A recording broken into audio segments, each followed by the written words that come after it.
Hujambo mtazamaji, kutoka idhaa ya Kiswahili ya Radio China Kimataifa. Hii ni Nuru ya Mashariki tuliokuandalia hii leo. Rais wa Marekani Donald Trump yuko China kwa ziara rasmi ya kiserikali. Chapa za Ulaya za kubatia Shanghai kama lango kuu la soko la China na dunia. Na kikosi cha kulinda amani cha China chafanya vizuri zaidi Sudan Kusini. Kwa hizi na habari nyinginezo nyingi, jumuika nami Khamis Darwish.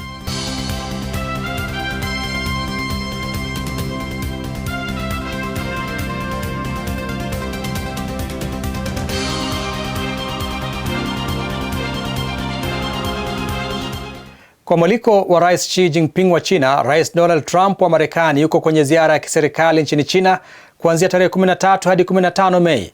Marais hao wawili wamefanya mazungumzo katika jumba la mikutano ya umma mjini Beijing. Tom Wanjala na maelezo zaidi. Huu ni mkutano wa pili wa ana kwa ana kati ya marais wa China na Marekani baada ya ule wa Busan mwezi Oktoba mwaka jana na ziara nyingine aliyofanya rais wa Marekani nchini China katika kipindi cha miaka 9.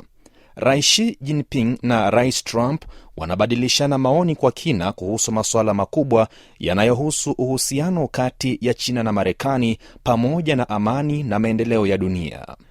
Kwenye mazungumzo yao, Rais Xi alisema kwamba China imejizatiti katika kuhimiza maendeleo tulivu, mazuri na endelevu ya uhusiano wa China na Marekani. Yeye na Rais Trump wamekubaliana kuanzisha uhusiano wa utulivu wa mkakati wa kiujenzi kama hadhi mpya ya uhusiano wa China na Marekani ambao utatoa mwongozo wa kimkakati kwa uhusiano huo kwa miaka 3 ijayo na zaidi, na anaamini utakaribishwa na watu wa nchi zote mbili na jumuiya ya kimataifa. Utulivu wa kimkakati wa kiujenzi unapaswa kuwa utulivu chanya unaoangazia ushirikiano, utulivu usio na madhara na wenye ushindani wa wastani, utulivu wa kawaida na wenye tofauti zinazoweza kudhibitiwa, na utulivu wa kudumu na wenye mustakabali mzuri wa amani. Rais Xi amesema kwamba kiini cha uhusiano wa kiuchumi na kibiashara kati ya mataifa haya mawili ni kusaidiana na kunufaishana. Panapokuwa na tofauti na misuguano, mashauriano yenye usawa ndiyo chaguo pekee sahihi. Pande zote mbili zinapaswa kufanya kazi pamoja ili kudumisha mwelekeo huo mzuri usiopatikana kwa urahisi. Mlango wa China hakika utafunguliwa zaidi, na makampuni ya Marekani yanajihusisha kwa kina katika mageuzi na ufunguaji mlango wa China. China inaikaribisha Marekani kuimarisha ushirikiano wa kusaidiana na kunufaishana na China. Rais Xi pia amesisitiza kwamba suala la Taiwan ndilo suala muhimu zaidi katika uhusiano wa China na Marekani. Likishughulikiwa ipasavyo, utulivu wa jumla wa mahusiano ya pande mbili unaweza kudumishwa. Lisiposhughulikiwa ipasavyo, nchi hizo mbili zinaweza kugongana au hata kukabiliana na kuingiza uhusiano mzima wa China na Marekani katika hali hatari sana. Marekani lazima ishughulikie suala la Taiwan kwa tahadhari kubwa. Naye Trump alisema kwamba Marekani na China ndizo nchi muhimu na zenye nguvu zaidi duniani, na kwamba ushirikiano wa Marekani na China unaweza kufanya mambo mengi makubwa na yenye manufaa kwa nchi zote mbili na dunia. Marais hao wawili pia wamebadilishana maoni kuhusu masuala makubwa ya kimataifa na vilevile kikanda, kama vile hali katika Mashariki ya Kati, mgogoro wa Ukraine na rasi ya Korea. Kabla ya mazungumzo, Xi Jinping alifanya hafla ya kumkaribisha Trump katika uwanja wa mlango wa mashariki wa jumba la mikutano ya umma. Siku hiyo hiyo alasiri, marais hao wawili walitembelea bustani ya Tiantan, almaarufu hekalu la mbinguni. Kikosi cha 12 cha wanajeshi wa kulinda amani wa China kinachoshiriki operesheni za kulinda amani chini ya Umoja wa Mataifa nchini Sudan Kusini hivi karibuni kimefaulu tathmini ya uwezo wa utayari wa mapambano ya Umoja wa Mataifa kwa viwango vya juu, kikivutia sifa kubwa baada ya kupata alama za juu katika vipengele vyote vya tathmini hiyo na kuthibitisha ubora wake kwa kuingia miongoni mwa vikosi bora zaidi vya kulinda amani kutoka mataifa mbalimbali duniani. Jacob Mogoa na taarifa hiyo kwa kina. Tathmini hiyo ya Umoja wa Mataifa inalenga kupima kwa kina uwezo wa vikosi vya kulinda amani katika kutekeleza majukumu yao yaliyoidhinishwa pamoja na namna vinavyoweza kukabiliana na hali mbalimbali za dharura. Wakati wa tathmini hiyo, timu ya wataalam 7 kutoka sekta ya Juba chini ya misheni ya Umoja wa Mataifa nchini Sudan Kusini, yaani UNMISS, ilifanya ukaguzi na tathmini ya kina kuhusu uwezo wa kijeshi wa wanajeshi wa China pamoja na uwezo wao wa kukabiliana na migogoro na kulinda raia. Tathmini hiyo ilihusisha zaidi ya vipengele 370 vilivyogawanywa katika makundi 11 tofauti. Vipengele hivyo vilichunguza kwa kina mfumo wa utayari wa kikosi hicho, kiwango cha umakini wa wanajeshi katika masuala ya kiusalama, pamoja na uwezo wao wa kutoa majibu ya haraka wakati wa dharura. Aidha, tathmini hiyo ilitoa mwongozo wa kitaalamu kwa kikosi hicho ili kuboresha zaidi taratibu za utekelezaji wa majukumu na kuongeza uwezo wa kutekeleza operesheni za kulinda amani siku zijazo.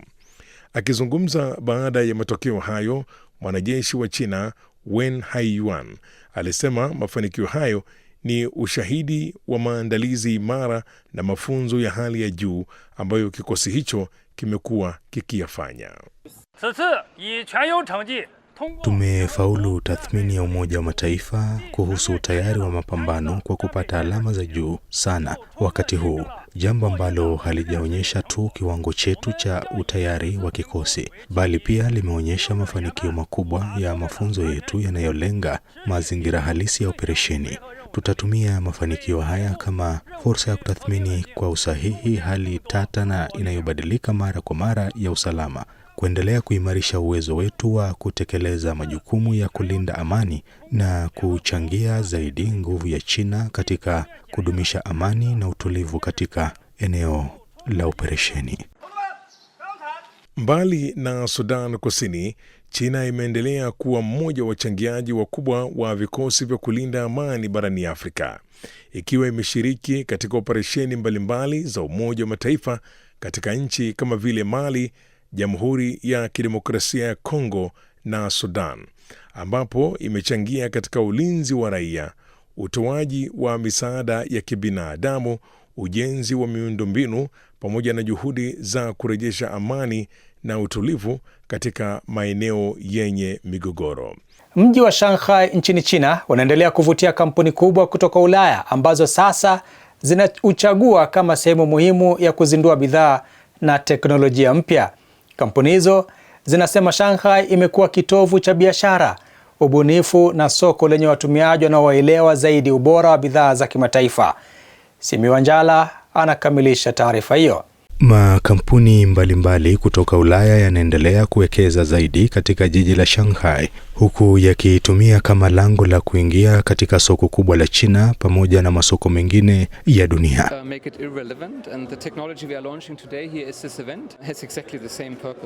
Hata hivyo, imechochewa na ukuaji wa uchumi wa Shanghai, maendeleo ya teknolojia pamoja na ongezeko la walaji wenye uelewa mkubwa kuhusu ubora wa bidhaa hizo. Kampuni ya mawasiliano ya Denmark Jabra imechagua Shanghai kuzindua teknolojia zake mpya za mawasiliano ya kazi na mikutano ya kidijitali. Viongozi wa kampuni hiyo wanasema China imekuwa sehemu muhimu ya kupima na kuboresha ubunifu wa bidhaa kutokana na kasi ya matumizi ya teknolojia nchini humo.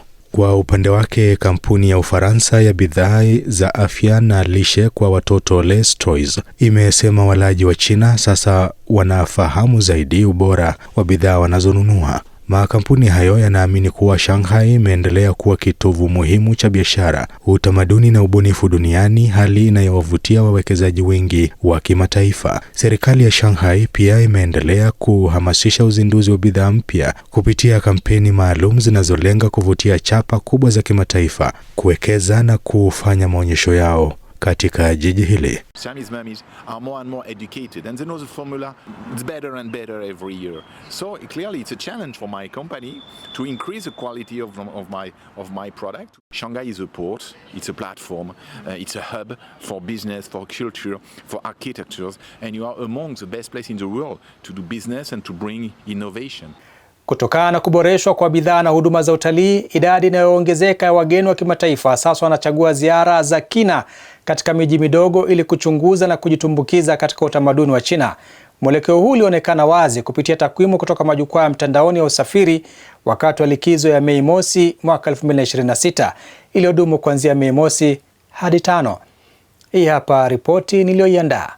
Kufikia Jumatatu, idadi ya abiria wanaoingia na kutoka Xi'an, mji wa kaskazini magharibi mwa China katika mkoa wa Shanxi kupitia bandari ya Xi'an ilizidi 700,000 mwaka huu, huku idadi ya abiria wa kigeni ikizidi 100,000, ikiwa ni ongezeko la 18.9 ikilinganishwa na mwaka uliopita. Uwiano wa abiria wanaoingia China chini ya sera za kutohitaji visa kwa upande mmoja au kwa makubaliano ya pande mbili umeongezeka hadi 78.9. Katika Tangyeong, mgahawa na ukumbi wa maonyesho unaobeba vipengele vya enzi ya Tang, maonyesho ya muziki na dansi ya mtindo wa Tang yanayojulikana kama Empress of Tang Dynasty yanaonyeshwa.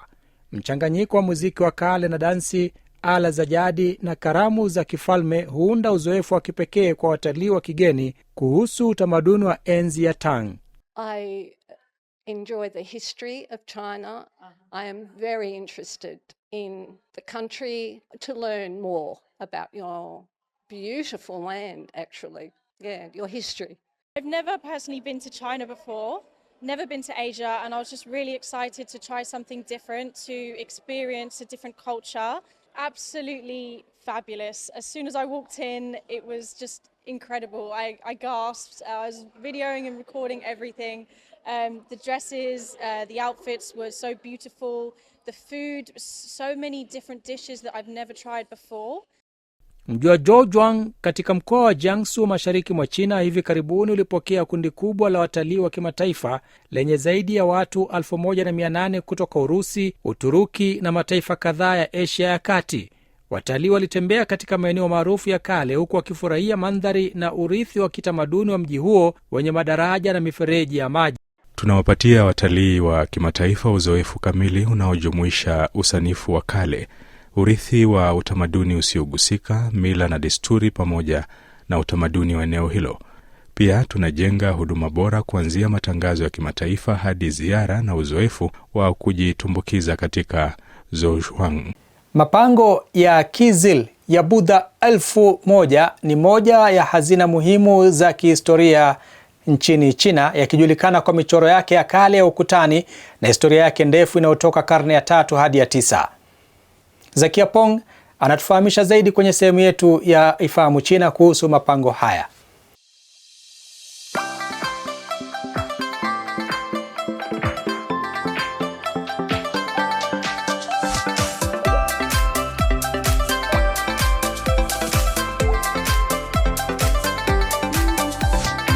Mambo na karibu katika kipindi cha Ifahamu China. Mimi ni Zakia Peng. Mapango ya Kizil yako takriban kilomita 60 kusini mashariki mwa kaunti ya Baicheng, mji wa Aksu, kaskazini magharibi mwa mkoa wa Xinjiang. Kikundi cha wasanii na watafiti vijana wanafanya michoro ya kale katika mapango hayo kuwa hai kwa kutumia ujuzi wa kupaka rangi kwa uangalifu na teknolojia ya kidijitali. Mapango hayo ya Buddha 1000 yana jumla ya mapango 349 yaliyochongwa, na kati ya hayo takriban theluthi moja yako kwenye hali nzuri na yana michoro mingi ya ukutani, yakiwa ni moja ya mapango yanayofahamika sana mkoani Xinjiang. Mapango ya Kizil ya Buddha 1000 yaliyojengwa kuanzia karne ya 3 hadi vipindi vya karne ya 8 hadi 9 ni mkusanyiko mkubwa zaidi ya mapango ya kuchongwa nchini China.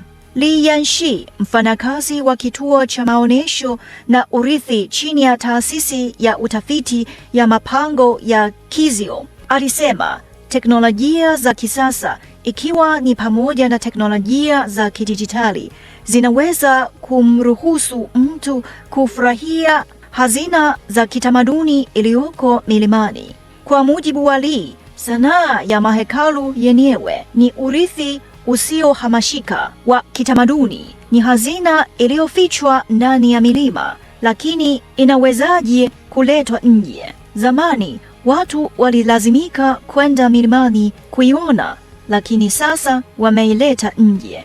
Mchoraji Iron anayefanya kazi katika idara ya sanaa ya taasisi ya utafiti ya mahekalu ya Kizio, amejitolea kunakili michoro iliyopo kwenye mapango kupitia ujuzi wake wa kitaalam. Siri zinazojihusisha na vipengele vya urembo wa mashariki na magharibi vilivyofichwa kwenye michoro zinafunuliwa kupitia mifumo, mistari na rangi. Mchoraji Ai amesema wanahitaji kuunda tena muonekano halisi wa michoro hiyo kadiri inayowezekana. Sehemu muhimu ya kunakili michoro ni kuunda na kurithi yaliyomo na utamaduni ulio nyuma yake. Katika mchakato wa kunakili, wameacha alama za kipekee za kizazi chetu, wakionyesha dhana za kipekee za uzuri na sanaa, na kurithisha yaliyo ya zamani na kuibua mapya kwa uwezo wa kizazi kipya. Haya, kwa leo kipindi hiki kinaishia hapa. Katika kipindi kijacho nitaendelea kukuletea mambo mengine yanayovutia kuhusu utamaduni na jamii ya China. Asante kwa kuwa nami. Mimi ni Zakia Peng. Kwa heri. Naam mtazamaji, sasa ni wakati wa sehemu yetu ya Jifunze Kichina. Katika sehemu hii tunawaletea masomo ya lugha ya Kichina hatua kwa hatua kwa njia rahisi na ya kuvutia. Karibu tujifunze pamoja.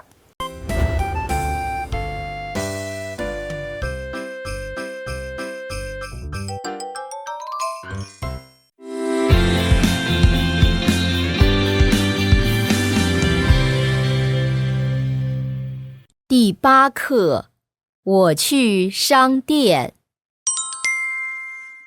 Mambo, karibu katika daraja la Kichina la YCT. Somo la YCT ni mfumo wa mafunzo ya lugha ya Kichina unaowaongoza watoto kujifunza Kichina kwa ufanisi na kuinua kiwango chao cha uelewa wa lugha ya Kichina kwa pande zote. Kwanza, tuanze kwa kuchangamsha akili zetu. Alienda wapi?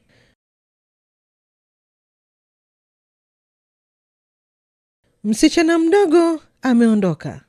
Mama yake anataka kujua ameenda wapi. Unaweza kumwambia mama yake?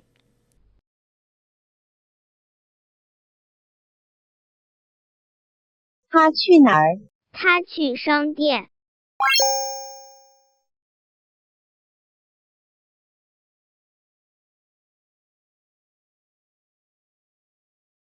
他去哪儿？ 他去学校。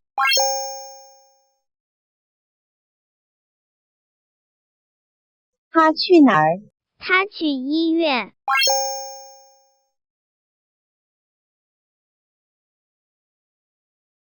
他去哪儿？ 他回家。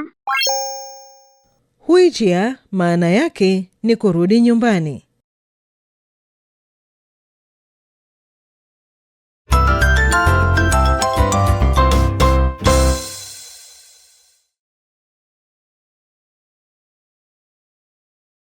Ni姐姐在家吗？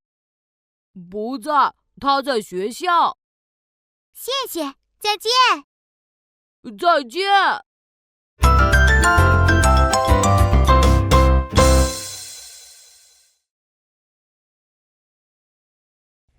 你姐姐在家吗？ 不在，她在学校。 谢谢，再见。 再见。 姐姐在家吗？ 不在，姐姐在学校。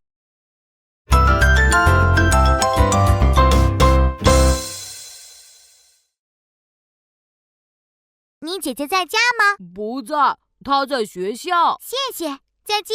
再见。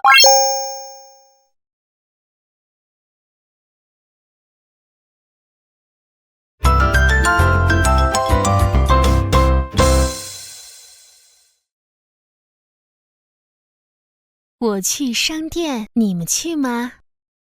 不去，我们在家。 妈妈，我去。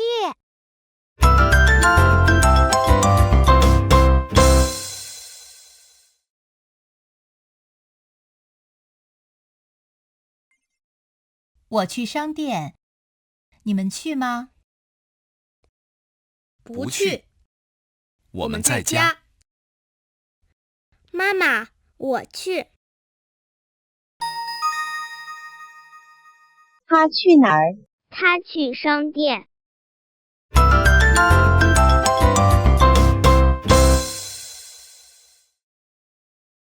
我去商店，你们去吗？不去，我们在家。妈妈，我去。 Sasa tumemaliza maandishi yetu.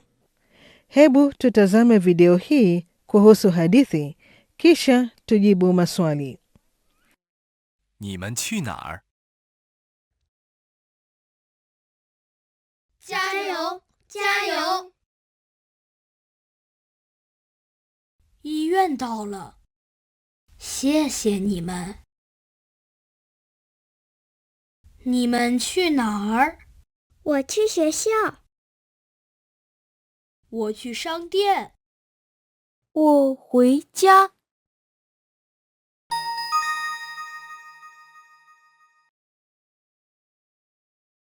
你们去哪儿？加油，加油！ Mbwa mdogo amesema nini? 加油！ 医院到了，谢谢你们。 Kobe mdogo ameenda wapi? 小乌龟去医院了。 你们去哪儿？ 我去学校。我去商店。 我回家。 Paka mdogo ameenda wapi? 小猫去学校。 Panda ameenda wapi? 熊猫去商店。 Na mbwa mdogo ameenda wapi? 小狗回家。 Kazi ya kufanya nyumbani leo ni kusoma andiko. Kesho tutaendelea kucheza mchezo huu. 再见。 Naam, ni hulka ya kimaumbile kwamba kila kilicho na mwanzo hakikosi kuwa na mwisho wake, na kufikia hapa mtazamaji, sina la ziada ila kuhitimisha kipindi cha Nuru ya Mashariki kwa siku ya leo. Lakini kabla sijaondoka, chukua hii. Niumize kwa kuniambia ukweli kuliko kunifariji kwa kuniambia uongo, kwa sababu ukweli uchungu wake ni muda mfupi tu, lakini uongo uchungu wake ni wa daima. Mimi ni Khamis Darwish. Maasalam. Kwa taarifa zaidi kuhusu China, unaweza kutembelea tovuti ya CRI Kiswahili na marafiki_CN kwenye Facebook. Pia unaweza kupakua app ya Cheche kwenye Google Play na Palm Store.